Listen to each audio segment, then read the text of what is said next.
Coming next, how to repair a bumper scuff on a Mercedes A200.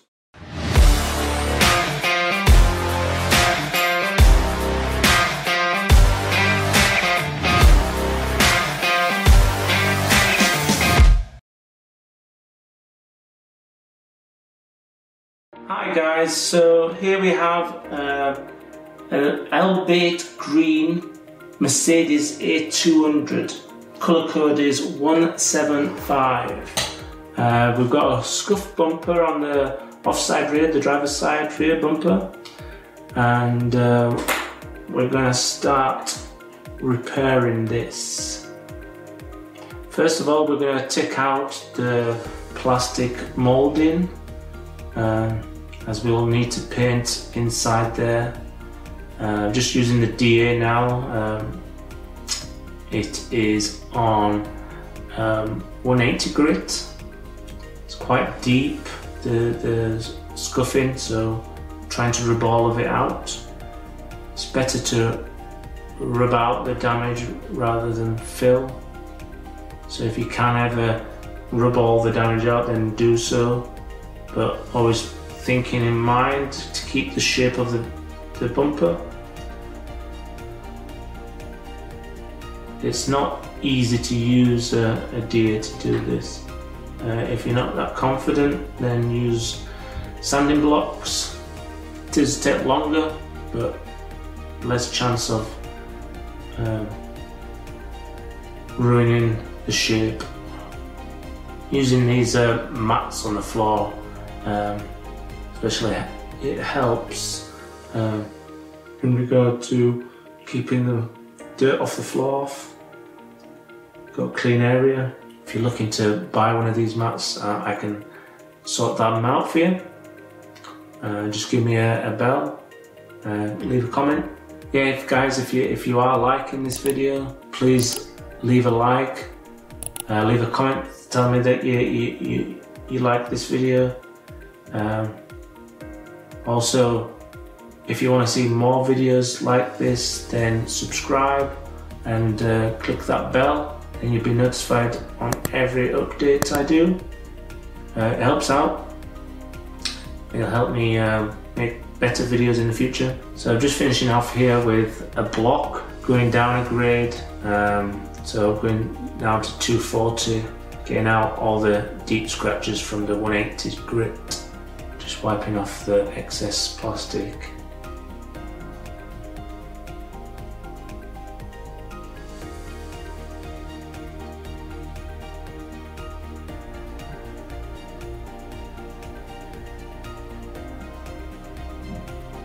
So going down the grade now to 320, I believe. Just really trying to get all the scratches out.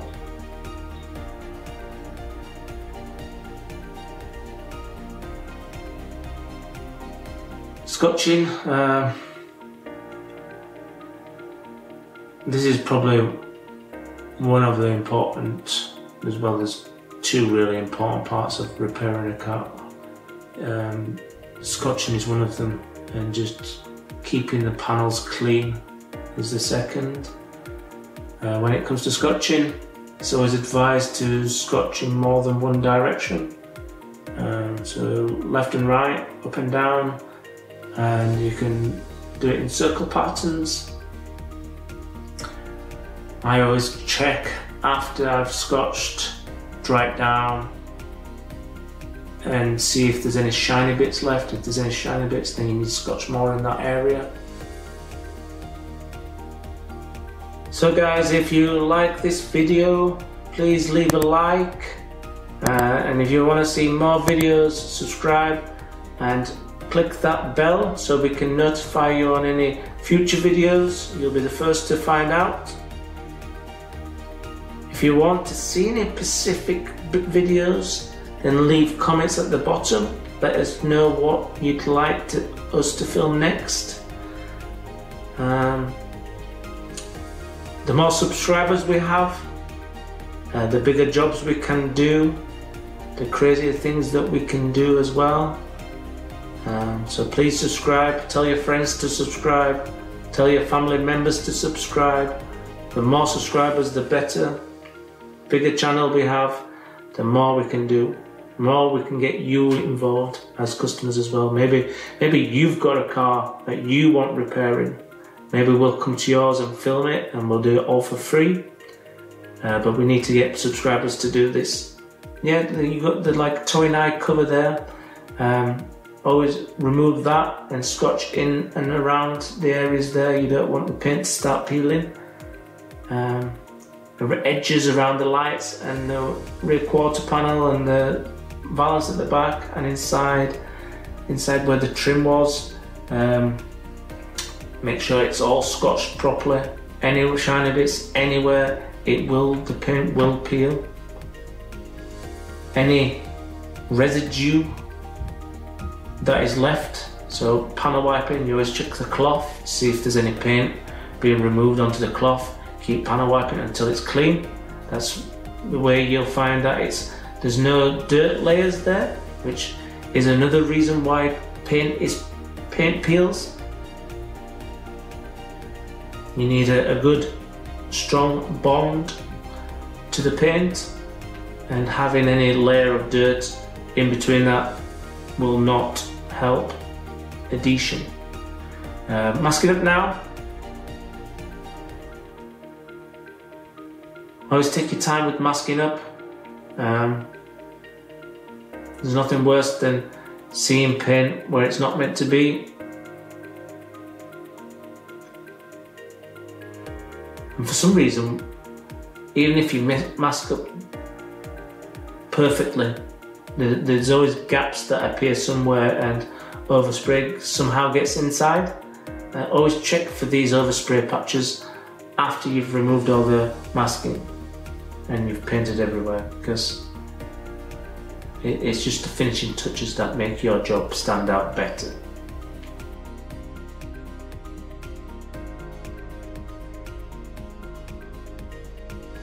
Putting on some guide coat there helps to make sure you've got the right shape and the primer's smooth.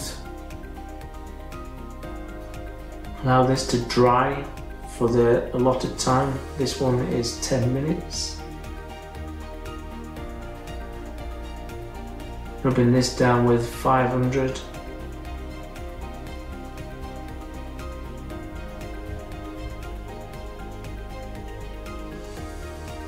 Again, make sure you get into all the areas.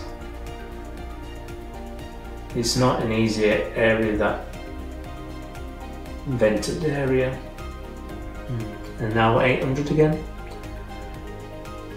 Making sure it's all smooth, it's all nice and clean.